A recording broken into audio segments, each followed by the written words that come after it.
All right, if you own a 370Z, you know exactly what I'm talking about. You pop the trunk to grab the groceries, your gym bag, whatever, and the hatch just immediately gives up and starts falling on your head. You end up doing that little awkward little dance thing, trying to catch it before it slams down and gives you a nice concussion. And then you're stuck doing this, propping it up with a broom handle, a random piece of 2x4, or just wedging your shoulder under it while you're trying to get your stuff out.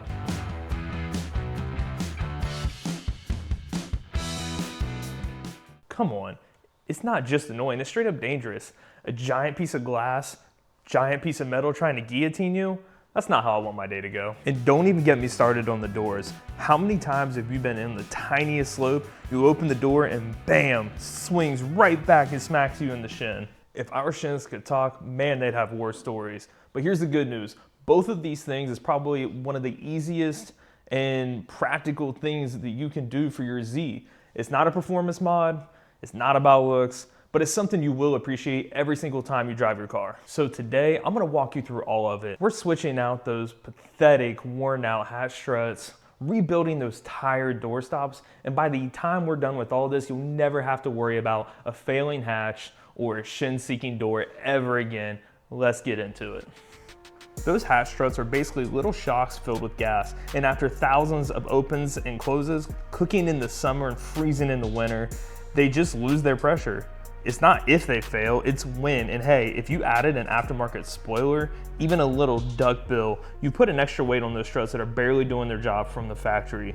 You just made them fail even faster. They go from working fine to barely holding on to just completely giving up. The door stops or the door checks are a pretty similar story. Inside that little mechanism, there are these small rubber and plastic bits that are supposed to catch the door at a few stopping points. Over time, they just get old, dry out, and literally crumble into dust.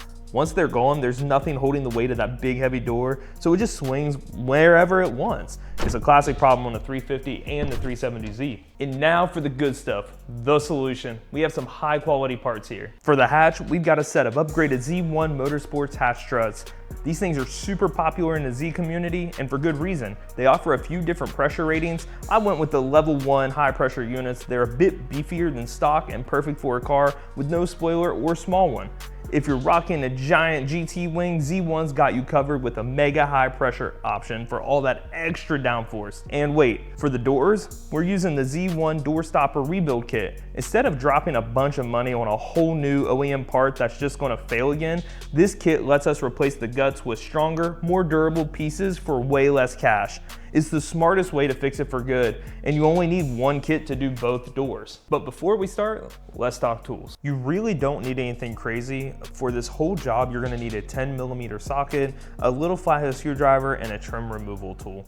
And listen, this is the most important part for the hatch. You need something to prop it open securely. I'm not kidding. The second you remove that old hatch strut, it's coming down. So make sure that whatever you're using to prop it open is nice and solid. All right, let's dive in, starting with the hatch. This part will go by super fast and you'll be done in like 10 minutes tops. First things first, open the hatch and prop it up. Seriously, give it a wiggle. Make sure it's not going anywhere. Safety first. Okay, grab your small flathead screwdriver, look at the end of the strut, right where it meets the hatch. You'll see this little metal clip. All you have to do is gently pry that clip out a little bit. You don't even have to take it all the way off. Just pop it off and the strut will pull right off of the little ball that it's on. It's that easy. Do the exact same thing for the bottom of the connection on the car body. Pry the clip, pull it off. With the old strut gone, grab your 12mm socket and take the upper ball stud off of the hatch. Now we get to use the new ball studs from our Z1 kit. Next, thread the new upper ball stud into the hatch. Go really slow here. Start it by hand to make sure you're not cross-threading it. Messing up the threads on the hatch itself is a massive headache you do not want. Once it's a few turns in by hand, just give it a little snug with your wrench. Like less than a quarter turn. Don't go crazy and over tighten it. All right, here comes the best part. Grab your new strut. The top end just snaps right into the new ball stud. Line it up, give it a good firm push, and you'll hear this super satisfying. For the bottom, you gotta pull out this little locking pin first. Just slide it out and hang on to it. You might have to lift the hatch just a hair to get it lined up perfectly. then pop the lower mount onto the bracket stud. Once it's on, slide that locking pin back in. It goes through a hole on the back and the clip snaps over the slide to lock it down.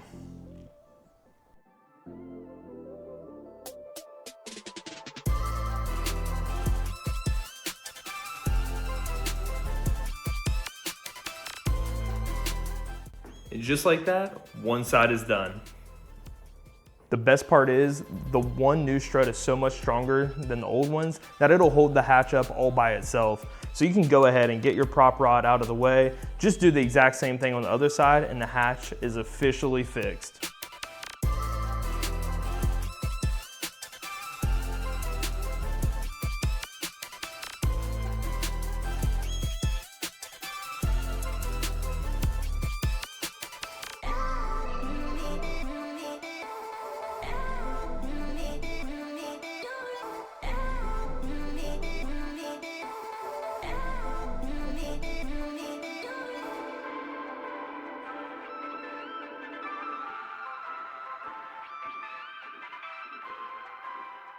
I mean, look at that.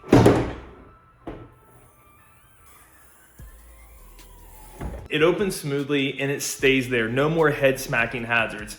Hey, if you're finding this helpful and you want more real world, no nonsense guides for your Z, do me a huge favor, drop below, hit the subscribe button. It really lets me know that this is the type of content you guys want to see. All right, now let's fix those doors. Next up is the doors. This one's a little bit more involved just because we have to pull the door panel off, but trust me, it's totally manageable. First, let's get that panel off. We gotta pop out a few bolts. There's one hiding behind a little cover right in the main door handle, and then two more down below where the storage compartment is. Use your trim tool to gently pop the whole Windows switch unit up, unplug the connector, and get it out of the way.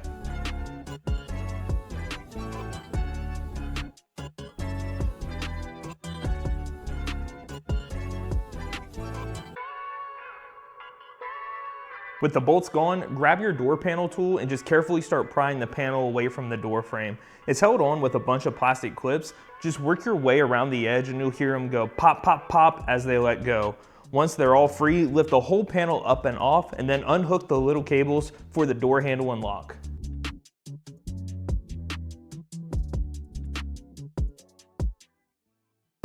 Now to get to our target, the door stop. We have to pull the speaker out. It's just a few bolts, take them out, move it out of the way, and now you have a perfect window to inside of the door.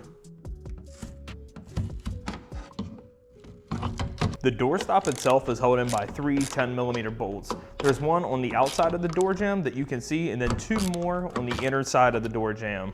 Get the outside one first, and then go for the two inside ones. Now you can wiggle the whole door stop assembly out through the speaker opening.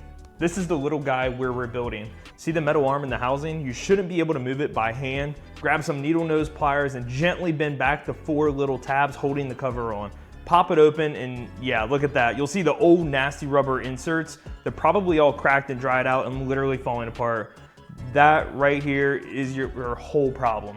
Get those old pieces out of there and grab the new ones from the Z1 kit. They've got a cool Z1 logo and they're made of a way better material.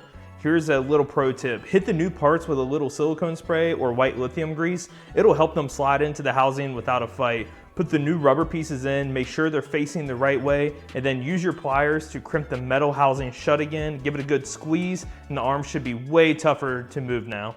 And now we just do everything in reverse. Fish the rebuilt door stop back into the door and bolt it down. Put the speaker back in, plug it in, reconnect the cables to your door panel, and carefully line up all the clips and pop the panel back on. Last step, put the bolts back in the handle and do the same thing for the other door and you're golden.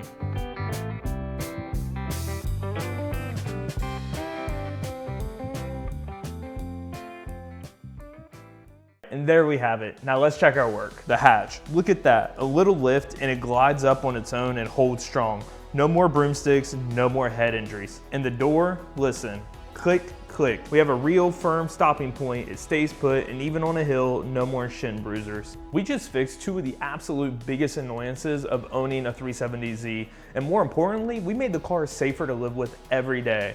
This is without a doubt a must-do mod for every single 370Z owner. It's cheap, it's easy, and the improvement that you get is massive. Thanks for sticking with me. If you have any questions about the install, be sure to drop them down in the comments below and let me know what other classic Z problems you would like to see a fix for. Now go enjoy your much safer and less annoying 370Z, and we'll catch you on the next one.